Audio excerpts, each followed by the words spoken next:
Good afternoon, everybody. It is 12 noon Pacific, 3 p.m. Eastern, and I'm Erika Heald, which means it's time for Content Chat.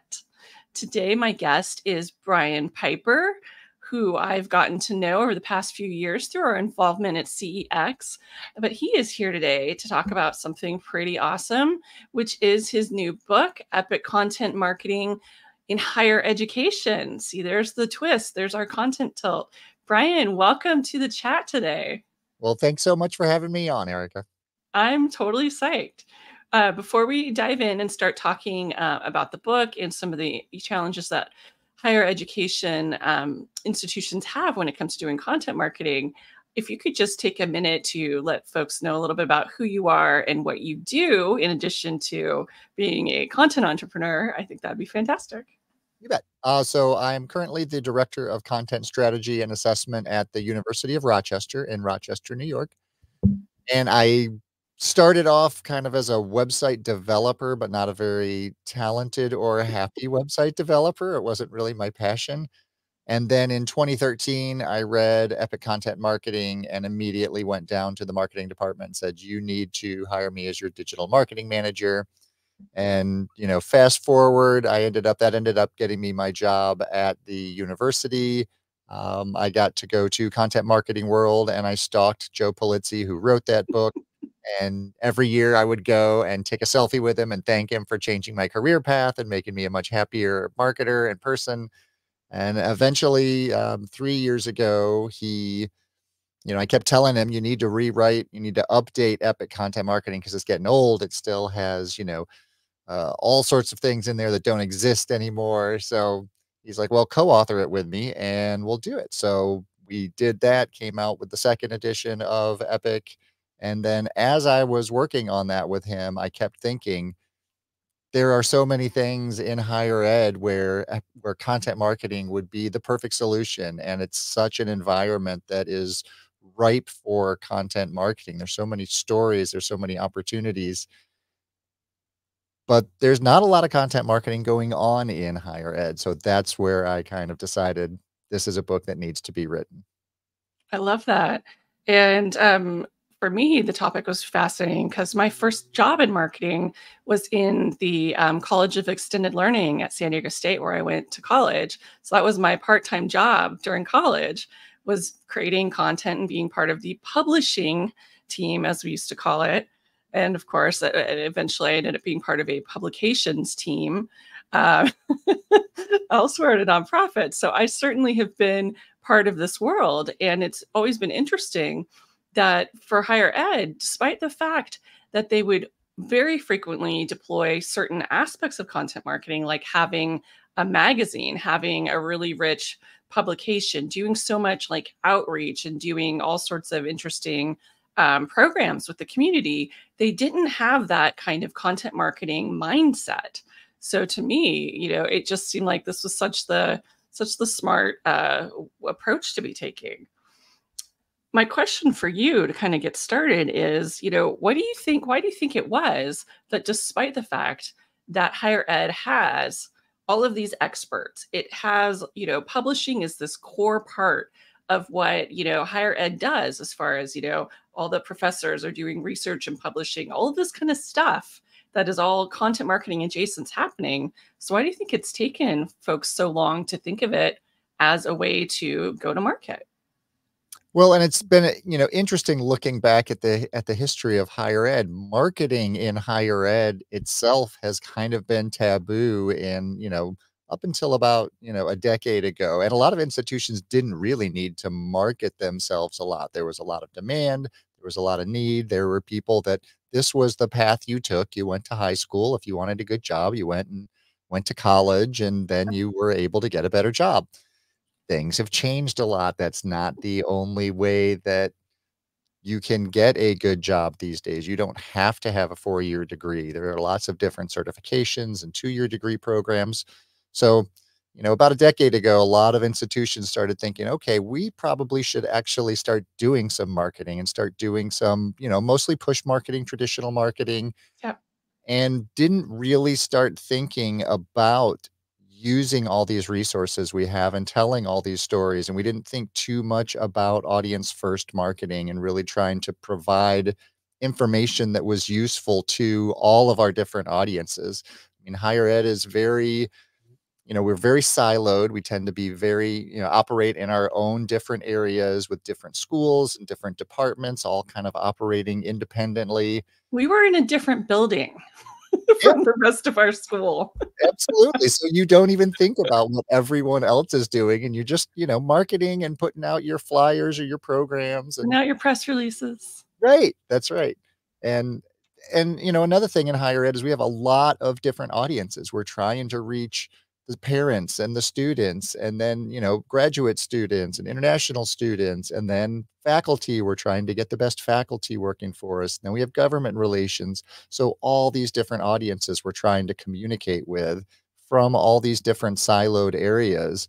And it's just really challenging for people to start thinking as an institution about our overall brand and how we can deliver our message in a way that really resonates with specific audiences and how we can actually help them with our content, which is what content marketing is all about. So, and now we're starting to see some schools that are really doing this and really leaning into it, and it's paying off for them. And at Content Marketing World 3 years ago, I think 2 or 3 years ago, Purdue won the Content Marketer of the Year.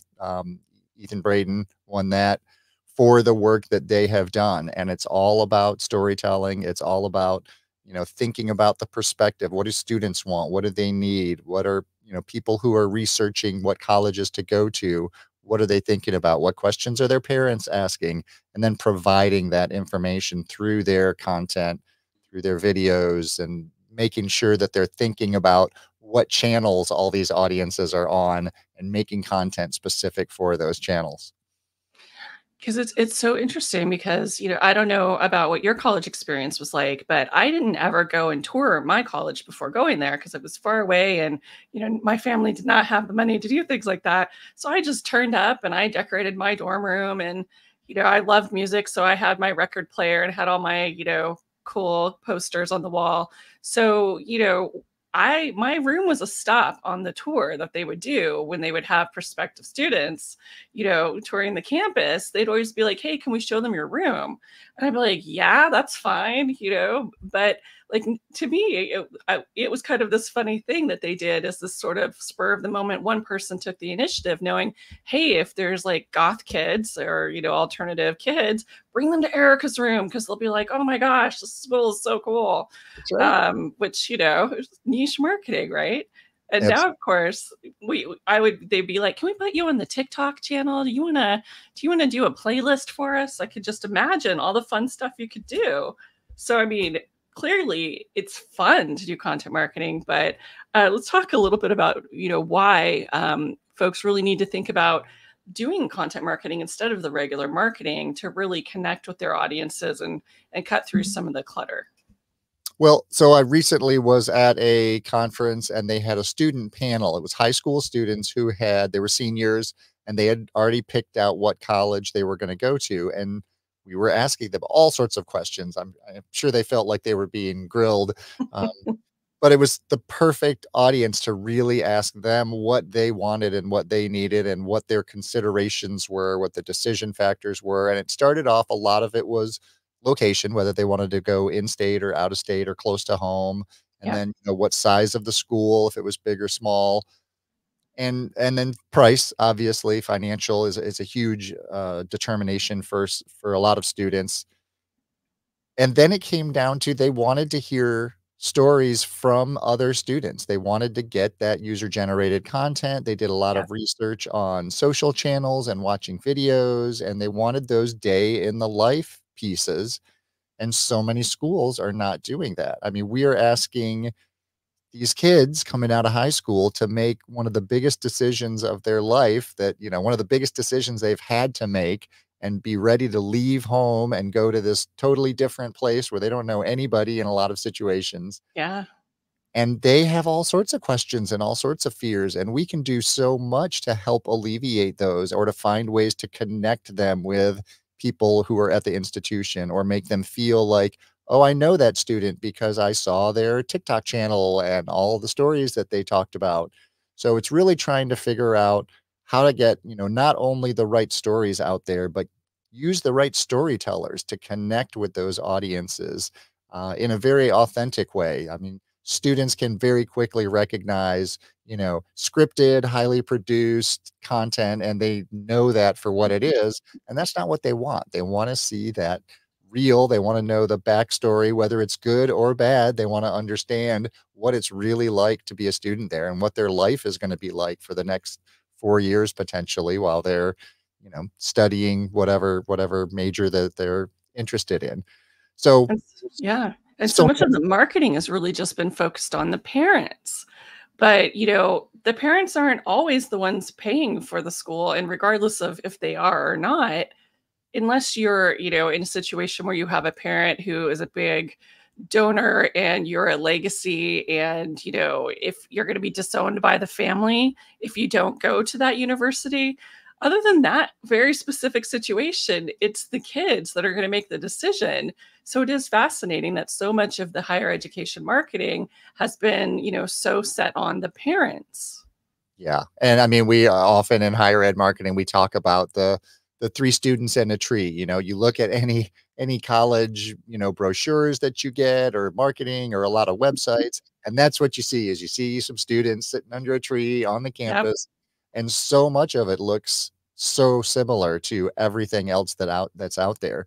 So, content marketing for instance for, higher ed is really thinking about what differentiates you. What is the right student for your institution and how do you reach them? And, like you said, you do have to reach their parents too, because a lot of times it's the parents or the student counselors that will initially connect the students to those institutions or make them aware of those institutions. Yep. And then most of the time, it's kind of up to the student for that final decision. So once you get, them like if they come and do a campus tour, that is such a critical moment, and you have to be so intentional about what you show them and who your hosts are and how you represent the university when they're there visiting, because that's what makes that impression on them that they say, "That's where I wanna go. This is the right place for me, and this is where I'm going to, succeed and thrive as a student." Well, it's about thinking about those on-campus tours even as content. This is part of your content marketing program, is having those different tours led by different people who, are gonna show a different slice of life depending upon what you know about that student. And I think, that really is such an example of the challenges that the universities have because your typical student body, maybe there's some, homogeneity, but even amongst, you have all these completely different schools, all these different majors that people are pursuing. And you, in most cases, do have a very varied student body. I mean, I will admit, my school, there were lots of tan, blonde people, but, there was also me, and I was a goth kid. And I wasn't the only one. There was a lot more going on there than just people getting finance degrees. Although, it seemed like the business college was, it's the big college and that's where all the football players were. So they got all the press and all the attention. But in reality, San Diego had a really vibrant culture and the school had a lot going on that didn't really get the love. So, I mean, I think that's just such a great example of one of the big challenges that we see for higher ed is to that point you made earlier, there are so many different audiences. Yeah, So, absolutely. how do you address, dozens of different potential audiences with content? Yeah, well, and it's I mean, my wife and I have 6 kids between the 2 of us, and, we've gone through the college process with 5 of them, and there's one Wow. of them's gonna be a senior next year, so we're just starting that with him. And they all have very different, needs and interests, and, one of the best things about writing this book was getting to interview so many people from higher ed marketers, and also just, marketers in general. I interviewed, Jay Baer, and he was saying that if he was running an institution, he would put so much money into the campus tours and really try to personalize them and customize them for Yeah. each individual student. Because if you could have a one-on-one tour with a student who had similar interests and ideas and hobbies as you, Yeah. that could make a huge difference on, the final decision. But when you talk about all the different audiences that we have to focus on, and I mean, the amount of content we put out is staggering. When I first came to the university, I was coming from a defense contracting company coming into higher ed. So it's a very different way to look at content and a very Yeah. different way to market. And one of the first things I said is you create so much content, but so much of it is not targeted to a specific audience. So that's one of the Yeah. first things we started looking at was every piece of content that was being created. We were like, who is this for? And what are you trying to do with it? Because if you don't know that and you're just making stuff to put out there, then you're missing the mark, you're missing opportunities, and you're wasting a lot of your time putting out stuff that even if people read, it might not have any sort of impact on you reaching your goals as an institution. Yeah. And random acts of content rarely help you meet any goals. Absolutely, for sure.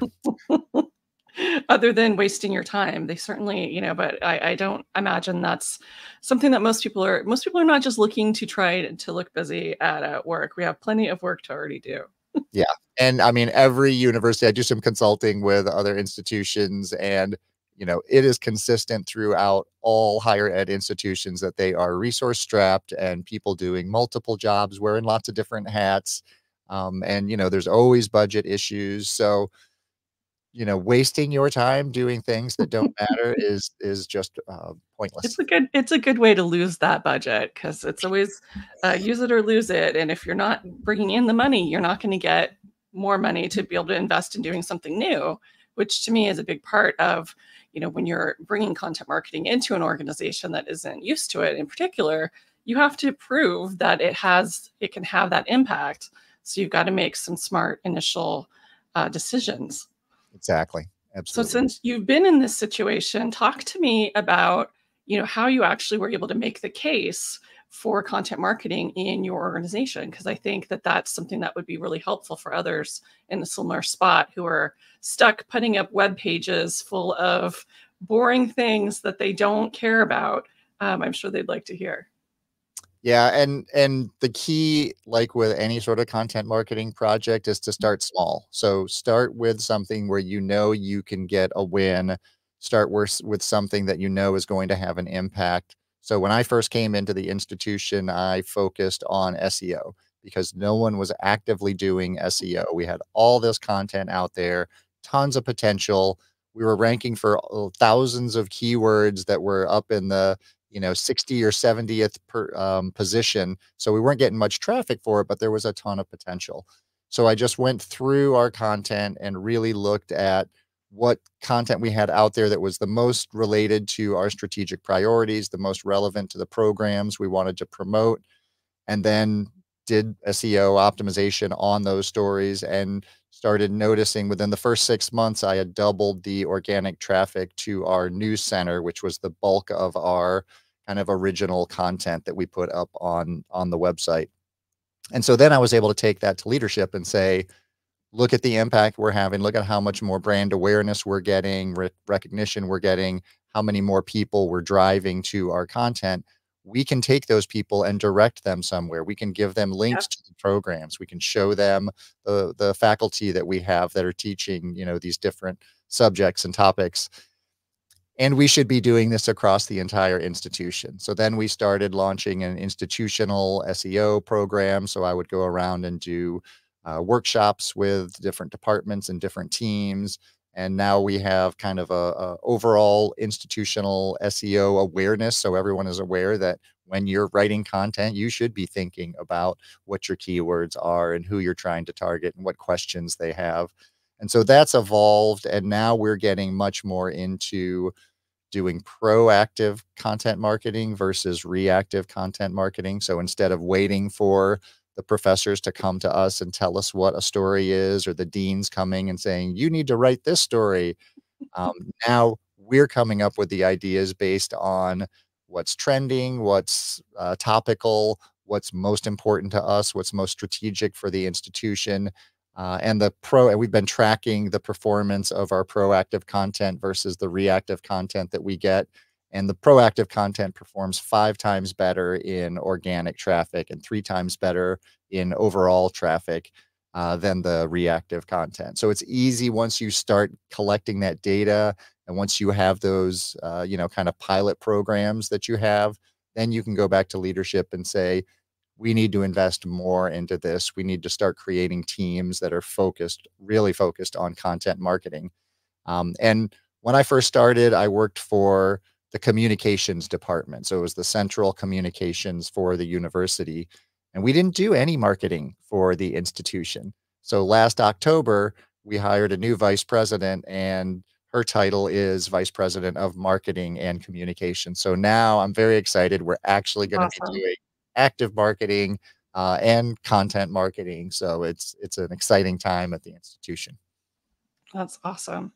I too was part of the communications office, although we were marketing and communications because of it being extended learning, which was something that did need to be marketed more than the overall regular student offering. Because back then, a million years ago, it was not as, shall we say, like prevalent, the idea that lifelong learning was something that you would want to do, that you'd want to keep learning and growing and all of that kind of stuff. So it was a kind of a revolutionary idea, and it was still very new. So it's funny how you fall into some of these things that later you look back and you go, wow, that was actually very forward thinking. Yeah, absolutely. And I mean, that alumni audience, that is such a powerful audience to be advocates, to be influencers, to really help spread your brand message. And you look at what some institutions are doing with their alumni and really trying to, you know, uh, embody the lifelong learning opportunities and bring those alumni back in and really engage them instead of just sending them a, email or making a call to them once a year to ask for money. You're actually providing value to them, and they want to come back and they want to be able to, mentor new students and find those ways to connect and grow those networks. So it's just so much opportunity. Totally. Let's dig in a little bit though to talk about, some of the interesting kinds of use cases for content marketing in higher ed, because while there are, of course, lots of similarities between doing content marketing and content strategy in a business setting, we've touched a little bit about on this, but I'd love to kind of, put together a roadmap for what, unique opportunities there are for those folks in higher ed who are, thinking through what would a good content strategy include for higher ed and content marketing. Yeah, and it's really, like any content marketing strategy, it all starts with your goals. What are you trying to accomplish? Are you just trying to get more students registered? Are you trying to get a better class of students? Are you really focusing on specific programs that you're wanting to promote for your institution? And the same thing on faculty. How are you trying Yeah, to bring in new faculty? So you have to start with your strategy. You have to understand where you're going before you can start creating tactics and figure out how to get there. here, Um, here. right. And then you have to know your audience. Obviously, you have to know who you're talking to, and the more specific you can get about that, the better, so that you're very focused on the person that you're talking to with your content. And then, the tactics will evolve from there. And just looking at some of, what different institutions are doing is a great way to start coming up with ideas. There's a lot of use cases, case studies in the book. University of Miami in Ohio has a student run podcast and blog that is focused on answering the questions and the fears of first year students.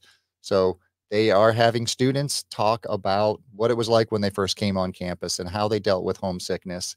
And that's been working really well for them. They're getting a lot of students who are coming in saying, oh, and I feel better about dealing with all of these issues and all of these fears because I know how other students have dealt with it, and they've been able to help walk me through this process. So that's very focused on that incoming, first year student audience.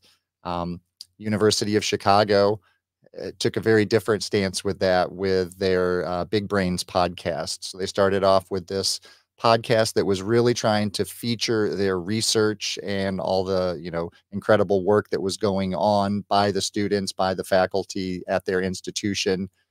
But instead of talking about it at a very high technical level, Paul Rand, who hosts the podcast, said that he wanted to make it like a dinner conversation where it was very consumable, very easy to understand, and his questions and interviews really reflect that. And the podcast did so well and so popular. Now they have an entire network of podcasts that they do. I think they have 16 different podcasts, Wow. and each one is focused on a very specific audience and trying to create content that is extremely relevant for that audience. Um, Harvard is doing a homepage takeover. It's their in focus, and so every month they switch up their homepage because they noticed that they were getting, obviously it's Harvard, they get a ton of traffic to their homepage, Yep. but they noticed that a lot of that traffic was not from potential students or, that age group of new students. So they were trying to figure out how are we going to leverage all that traffic and turn that into more brand awareness, and really to inform people of what was going on at Harvard. So Yeah. each month they change up their homepage, and it's a deep dive into things that are important issues, environmental things, AI, each different topic area then links out to all the different things that are going on across their campus. And it's great for the content creators too, because now that's even more networking they get to do, more connections they get to make. So they really have a better sense of what's going on in all the different teams and schools and departments. And then they can look for better opportunities for collaboration and cross promotion and, a lot of integration between some of these different programs. I think you brought up a really, interesting point is that you get a lot of people coming to your website, whether you're Harvard or, another notable school, you get them coming there, not because they're looking to attend the university, but they could be an alumni and they're trying to see, well, what's happening in the school? I want to be able to elevate what's happening, or I want to get more involved, with the alumni community. But similarly, you also have people, content creators like you and me who are always looking for some interesting third party research, a data point, or, historical data center or a place to even go to do physical research. So having that kind of stuff being elevated through the content you're creating is so powerful because it gives gives you the opportunity to have third party validation of what you're doing, not just having you say that you're great, but also having other folks pointing at you and saying you're great and getting those very important organic backlinks that don't look like spam. Absolutely. And, another huge opportunities for any institution, Carroll Community College, this is a great thing they're doing. They are actually providing free courses for any free workshops for anyone, students, faculty, staff that is interested. And they're teaching how to build your personal brand, how to become an influencer. And they're teaching you how to use social media and, how to figure out how to start speaking at events and things like that. So they're teaching those classes, and now they're seeing more and more user generated content that's pointing back at the institution. As all these different people start working on their personal brand and telling their own stories, a large part of those stories points back to Carroll Community College. So now they're getting more benefit from those, and then they're featuring some of that on their page as well. And That's so smart. I love it, that. I mean, we have all of these people, and so many of them are interested in, developing themselves and developing their own brand. And we're not taking advantage of the fact that they want to learn how to do that. We're a teaching institution. We should be teaching them how to do that. In your community. I mean, I think that sometimes people forget that is that, you choose a university and you become part of the community. That university is a real community. It's a collective, it's a collaborative effort amongst all the people in it.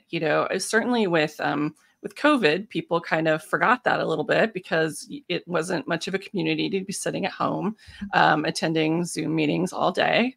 So I get that.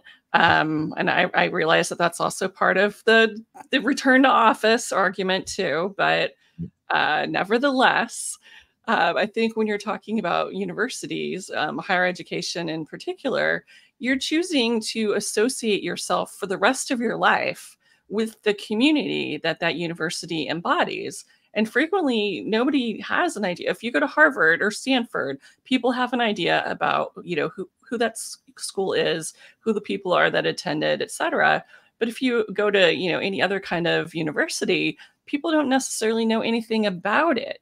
So to me, that's like one of the best opportunities that content marketing has, is to really put that stake in the ground and say, here's who we are and what we're known for and the people that we want to attract to be members of our community. Yeah, and for sure, there's a whole section in the book about community because I feel like that is another missed opportunity in higher ed. We're bringing these people in for 4 years of their life to be with us. We have the opportunity to build such a strong community, such a strong network, connecting people with similar interests, with very different backgrounds. And then as they go off into the world, we need to keep them in that community. We need to figure out how to keep them engaged with the entire school and how to make them want to stay engaged by offering them value. And you mentioned the lifelong learning, and that's another thing Purdue does is they have these huge alumni events where they bring in faculty and students and alumni to help share knowledge, and they do different lecture series, all open to any alumni or current, student, faculty, or staff. And that's just such a great way to continue giving back and to continue developing really strong representatives of your institution and of your brand out there. And I'm honestly surprised that more schools don't do things like that, because, I get invited to, specific universities that focus on things like remote work, because I've done a lot of writing on that. And so I'll get invited to an all day symposium, a virtual symposium being held on a campus where they're bringing in alumni and stuff onto the calls and select other people that they suspect will write about it. But then they have people in person too. So they're meshing the people who are still local with the alumni that are more far flung and reminding people of, here's all the notable research we're doing. And here are the other experts within the field that, value what we're doing enough to be part of this. So just, showing that ongoing kind of cross-pollination that's happening, again, like that to me is such the better way to have positive alumni relations than, as we said before, than sending an email asking me for money once a year, which is the only time I hear from you. And I'm like, well, what are you even doing? What if I give you money? Is it going to be used to just send an email like this next year? I have no idea. Yeah, absolutely. Yeah. It's just a matter of there's so few resources and such strained resources that people like, oh, we don't have time to do that. We don't have, people, we don't have personnel to do that. And that's one of the ways that I see, AI really playing a positive role for a lot of these institutions that can take a lot of those, repetitive tasks and, kind of mind numbing work that we hate doing and we don't want to do anyway. If the AI can take care of that and manage that and make us more, efficient and effective in our roles, then we'll have more time to be able to think about other opportunities and other things we could be doing, events we could be planning, more value that we could add for our, students and alumni. And that's where the content governance comes in, which is on my mind because I'm talking about it this week for CMI. And when you think through, what some of those things are, like, let's say, for example, probably most of the people you work with do not enjoy writing meta descriptions or, optimizing the title of a page for search. That is stuff that you can write a really good description of. Here's your approach to what your recipe looks like for doing a meta description, all these other things. You can feed that into an AI, give it your page, and it will happily write those things instead of you agonizing over it for half an hour. There's no reason that a human should be doing that. An AI is going to be way better than either of us writing a meta description. Absolutely. I'm the chair of our Marcom AI committee for the institution, and we're just now getting ready to roll out ChatGPT teams for, specific members of our different marketing teams. And one of the custom GPTs we have is a alt tag generator. We have another one that's a meta tag Oh, description. We got one that helps with SEO keywords. And it's so easy to just have that resource and be able to go there and not have to think about it. Just drop the picture in there and say what keywords you want it to be, and it'll generate the alt tags for you.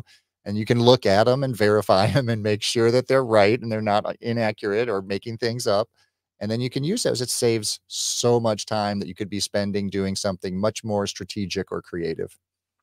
I love that. And probably at the time, probably people are like, do we really have time to, build all this stuff? Do we have time to put this governance in place? Governance is frightening and time consuming, Brian. How on earth can we find the time to do it? But look at the payoff. Now you guys have these tools that you get to roll out that are going to save people a ton of time. So Absolutely. And it's I'm going to figure out how to work this into the conversation because it's such a great timely example. I love it. excellent. Well, and it's not only the payoff, but it's the risks of not doing it that you have to think about too. Yeah. Because there are a lot of schools that are like, no one can use AI. We're not allowing anybody to do that. And you're immediately starting to fall behind your peer institutions and other Yeah. institutions who are doing that. And students are going to need to have those skills. What, Yep. whether you are a proponent of AI or you think it's the worst thing in the world, it's here, it's not going away. Students are going to be expected to be able to use these technologies in their jobs. So we better start providing them those resources, and we better start providing them to our staff and our faculty as well. 'Cause Uh, they're gonna use it anyway, which means that if you don't let them use it on the job, they're gonna use it on their own devices, which then, you have issues with non-public information ending up in public AI tools when you could instead have your own behind the firewall, secure AI implementations where you don't have to worry about that. that is exactly right. When we first started our committee, we did a survey to the 300 marketers across the institution. 20% of them were already using AI every week with no guidelines, no regulations, no No oversight. disclosure. That's right, absolutely. So, as soon as we showed that to leadership, they were like, "Oh, we should probably come up with some, governance and some guidelines that we can put up on our website." So, yeah, it's happening. They're already using it. So, and then there were 25% of the people who said they weren't interested in using the tools. So we launched an awareness campaign. So now we're just going around to different teams and showing them, here are some of the ways we're using the tools. Here's how we're doing 3 months worth of work in 1 week, work that we wouldn't have done before because it was time prohibitive to do. So once they start seeing those opportunities, they're like, well, maybe there's some value in these tools. Maybe I don't want to do meta descriptions and alt tags every day anymore. So, yeah, And it is interesting because there are people who they're not interested in learning it because it feels like it's one more annoying thing that they didn't want to do that's going to waste their time. But there's also just, there's so much fear and anger towards AI, especially amongst creatives. We've certainly, even within the content marketing community, seen some folks being very outspoken against AI, saying they would never use AI for anything and keep the AI away from them. Um, and it feels like we all need to do maybe a little bit better job of getting out there with here's how you can use it ethically and responsibly, and so that it's more like the Jetsons future that we all thought we'd be living in. yes, with Rosie helping us out with everything. Absolutely. Exactly. Yeah, and we do like, before we give anyone access to ChatGPT or Copilot, we give them some training on the risks of using the tools and best prompting strategies and different use cases so that they're not coming in and just throwing in a question and then getting back a horrible output because they didn't give it enough details and saying, this is useless, this isn't helpful at all. So we teach them, you have to give it information. This is like a really smart intern, and if you had a real intern and they gave you, a bad recommendation, you wouldn't tell them, don't ever come back here and I never want to work with you again. You would coach them, you would work with them, you would give them more information and give them boundaries and guidelines. And that's what you have to do with these tools too. 100%. So I imagine that while you are working on this book, in addition to gathering all of these great use cases that show, the possibilities and the positive outcomes. I imagine you also heard, and maybe these are off the record things, but this is a nice anonymous space here. um, you probably also heard some of the things that didn't work out so well, or some of the challenges that folks had to overcome. So I'd love if we could explore that a little bit, because in addition to just people not wanting to change is that's a pretty universal issue, but especially within higher ed, there was frequently that kind of attitude in my organization as well, because people were like, why on earth why do we want to have all this stuff on a website? That's terrible. We like our print catalog. And just those conversations, I mean, I remember how reluctant people were to phase out printing that catalog, even though it's the right thing to do. And of course it was always out of date immediately and had wrong information the moment it went to press. um, so I'd love to hear some of those what not to do, or what some of the big struggles have been that you heard. Yeah, and so much of it is trying to convince leadership and then making sure that you tell the right story. So a lot of people that I talked to had examples of using content marketing, but it was really kind of being pitched as a content marketing campaign.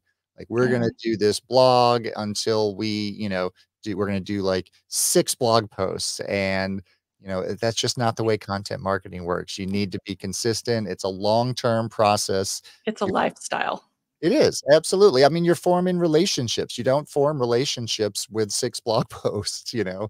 You're trying to get your audience to, know, like, and trust you, and so the know part, that can kinda happen quickly, but the like, and especially the trust part, it takes consistent content over a long period of time. You have to make sure that leadership knows that, this might take a year, this might take 18 months before we start seeing some traction, before we start seeing that now people are coming back to us consistently and regularly. And that's one of the things that Paul Rand said when they first started, when they start any of their podcasts, they don't look at the download numbers or any of that for at least 6 months or 8 months, because they know that that's just the building part, Yep. and they know that they're forming those connections and they're trying to pull people in and make them keep coming back to them by providing that value to them. So I think that's one of the biggest risks of starting a content marketing campaign is not, or start content marketing strategy is not communicating um, to leadership the length of time that this is going to take, that this is not a one-off project. This is a long-term project. But Yep. it has huge returns as well. And it's I think with podcasts you'll hear that a lot too. People will say, oh well, we'll just record these 6 podcasts and see how it does. And it's like, you can't. You gotta just go for it. If you want to just record 6 things and say, okay, we're done, those were the 6 topics we wanted this year, then that's just audio content and there's nothing wrong with it. But don't market it as a podcast, because it's not going to work that way. It's Yeah. not going to get people subscribing if there's nothing happening.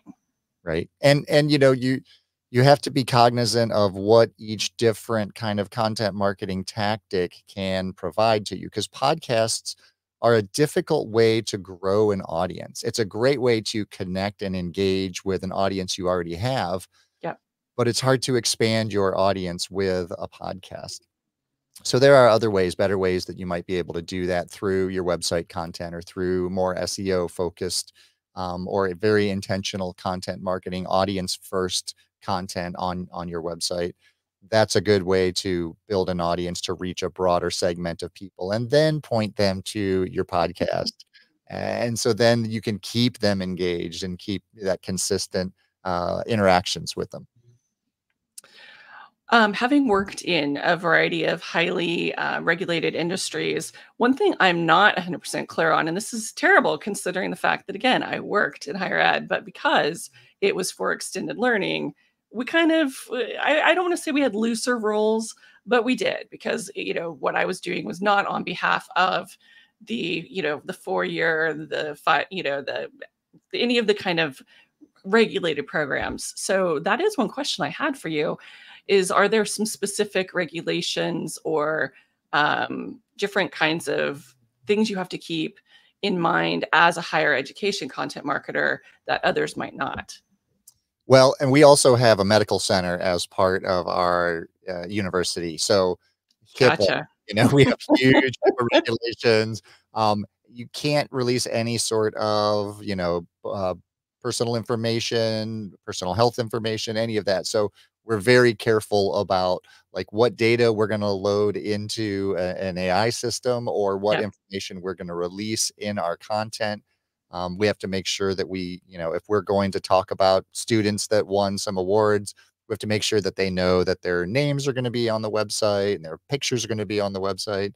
Yep. Um, so that's the kind of information that we're very careful about. There's a ton of research going on at the institution. So obviously we can't publish information about ongoing research until either it's been, published in a peer-reviewed journal Yeah. or it's been verified. So things like that are definitely considerations whenever we're creating content or putting new stuff out there. And I think those are just actually, good best practices for folks in other walks of life too. While you may not see harm in posting like owned content that's like video content or photography that you've taken on your campus or at one of your events, I think frequently brands don't necessarily think about, well, you need photo releases from all of those people. You need to get their explicit confirmation that it's okay to use their likeness, to use their name, to at mention them. That's just something that I think because social media has become so prevalent and it's become just part of our day to day that people don't necessarily think about the fact that you can't just share this great shot that you had on campus that you took with this nice sunset that has these two people sitting together. What if one of them is a faculty member and they're married and that's a student? Right. You're not going to know that just from taking the picture. But if you go up and ask for the photo release, so they say, "Oh, heck no," then you would know. And that's much nicer than being sued, for example. Yes, absolutely. Well, and speaking of lawsuits, a few years ago, we discovered that a lot of our pages on our site were not accessible, and there were a lot of lawsuits going around, especially for higher ed institutions, about accessibility. So Yeah, we instituted, an accessibility governance program. We hired full-time people to come in and help manage and monitor and remediate situations where we have so many people creating content and posting things on websites who don't have accessibility training. So now yeah, we're providing that and we're, featuring classes and we're monitoring sites. And when we find a website that doesn't have alt tags, we reach out to them and say, here's a, training course that we have on how to create alt tags and we'll help you with it and we'll show you where you're missing them. But, we have over 300,000 pages across our different digital spaces. So trying to manage and monitor all those different people who are doing those updates it's a full-time job. It's a tricky process. And, yeah. luckily there's Right. technology that helps us with it. 100%, because I imagine every school, every program, every area of research or study, any kind of person who has an area of expertise, an institute, any of that stuff, and there are so many of these things on any given campus, every one of them has more than one web page because they'll have something that they own, they'll have something that whatever the organization structure is that is directly over them has, then they'll have maybe a siloed, a different silo they fit into as well. So they have their, the horizontal and vertical things that they fit into all have pages about their programs. Oh my gosh. So I Yeah. mean, the complexity. Um, And then when you throw in social channels and newsletters, it's a massive amount of content going out. Yeah. so, going back to governance, how do you handle some of that from the standpoint of, working just within, I've worked with some fairly large nonprofits where there would be situations where there'd be a piece of content shared on social that performed really, really well, got lots of incoming links. And then somebody decides, well, that event is over. So we took down the page, even though they've been asked many, many times, please never do that. And then, of course, you get over 100,000, 404s that month, and you're like, that's all this one page. Why on earth would we take it down? So like, do you have advice, or have you had some experience with how to ensure things like that don't happen? Because that can just tank your results. Yeah, and it's really by doing regular content audits. So you have to be monitoring, and we have a very defined process for our content audits. But even with that, up until about a year ago, we really had to prioritize. If we're going to figure out what content we want to promote, what content we want to repurpose or redistribute on different channels, we would go through our content audit and we would pick probably the top, 10 or 20 pieces of content, because that's all we would really have time to Yeah, do. And our content audits were not as comprehensive as we would have liked them to be, because we have so much content, so many pages, you just can't go through it all. right. But now we've got AI that can actually do that, and we did a content audit, a couple months ago on a site that had 30,000 pages, and in the past, we would have picked, like, the top 10 pages and said, "Okay, which of these is the most strategic and the most relevant, and let's, take 5 of those, and we'll optimize those, and we'll check back in 3 months and see how they're doing." So now we were able to analyze all 30,000 pages across a variety of different data points. So, overall organic traffic, direct traffic, conversions, and search performance, search opportunities. We were able to look at all of that data comprehensively and say, out of these 30,000 pages, let's pick 30 of them that we can Yeah, take and optimize. And while we're at it, let's get rid of the ones that haven't had any traffic or don't rank for any keywords. So there were 4,000 pages that we were able to just immediately remove from the site and that archive. feels great. Yeah, and previously, we just wouldn't have the time to actually go in there and manually try to figure out how to, because, Google doesn't give you performance data on pages that have no traffic. So it's hard to identify those, manually. But Yeah, the AI can just say, "Oh, here's your inventory sheet, and here's your Google data, and these 2 don't match, so there's no traffic coming to these pages for the last 4 years. So why are you just" they're taking up space. So exactly. Love it's been that. incredibly helpful. Yep. Well, we are almost out of time, but I think a good final question would be, after talking to all of these folks across all these different universities, was there just one thing that really surprised you? Either something that everyone had in common, or something just really out there that somebody did that you're like, I can't believe none of us thought of this, that you really were just excited to get to share in the book. There were so many different things that were happening. University of Louisville they created a student-run, student-led marketing team that is, overseen by one of the faculty, and they actually have projects, and they were helping create content for the Kentucky Derby. And, so these students are getting to work on these real world projects and getting actual practical experience. And, they were actually generating revenue for the institution, because they were getting paid for doing these projects. So there are so many opportunities out there, and everyone that I talk to, super smart people, all trying to figure out how to get the most for their students and how to provide the best value for their students, and so many content marketing opportunities. And everyone that I talked to was passionate about using their content and connecting with those students in a authentic, human, valuable way. So it was just really impressive to know that all of those people are really focused on doing better for their students, and people are not in higher ed because it's a lucrative career. They're in higher ed because they wanna help the next generation. They wanna pass the knowledge on. They wanna help students find their path and figure out what they're passionate about and what they wanna do. And, content is the perfect pathway, the perfect conduit to help provide that information. Totally, so true. Well, Brian, thank you so much for being here today and giving a really nice sneak peek into what folks can expect from your book. If they want to hear more from you, where can they find you online? And where can they see examples of your work, with the university? So, you can find me at brianwpiper.com or on LinkedIn at Brian W. Piper. Also, I'm hosting a new podcast called AI for You that's all about integrating AI into your university processes. I do lots of speaking, so, actually, I'll see you at Content Marketing World in San Diego, and you can tell Yay. me where all the best places to eat are. I will.